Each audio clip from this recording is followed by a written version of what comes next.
नवेम्बर मध्यभाग में लघुचाप संभावना भीषण रूप नहीं पारे लघुचाप। नवेम्बर 14 तारिख में दक्षिण पूर्व बंगोपसागर में वायुमंडल उपर भाग में एक घूर्णिबलय सृष्टि होबार संभावना रही।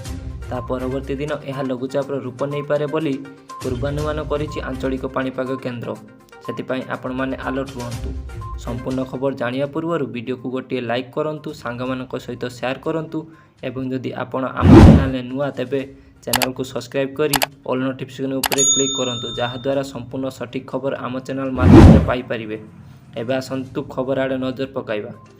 मिलिथिबा तथ्य अनुसार यही घूर्णिबलय उत्तर पश्चिम दिगरे गति करिवार संभावना थिया बेले यह दिग परिवर्तन करी नवेम्बर 16 सुधा उत्तर दिग आड़ को मुहाई पारे बोली सीआईसी पक्षर जारी होइथिया बुलेटिन कहिछि। एहार प्रभाव में नवेम्बर 15 रु दक्षिण ओडिशार विभिन्न जिलागुड़िक सामान्य मध्यम धरणर वर्षा होबार संभावना थिला बेले एहार परवर्ती दिन प्रबल वर्षा होबार आशंका रही।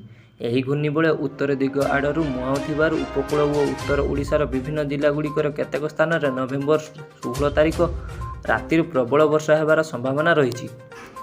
सेहीपरि नवेम्बर 16 रु 18 मध्य गजपति, कोरापुट, रायगड़ा, कंधमाल, गंजाम, पुरी, नयागड़ा, ढेंकानाल, जगतसिंहपुर, खोर्धा, कटक, केन्द्रापड़ा, भद्रक, बालेश्वर, मयूरभंज, जाजपुर और केउझर प्रभृति जिलागुड़िकर प्रबल वर्षा होबार संभावना रही।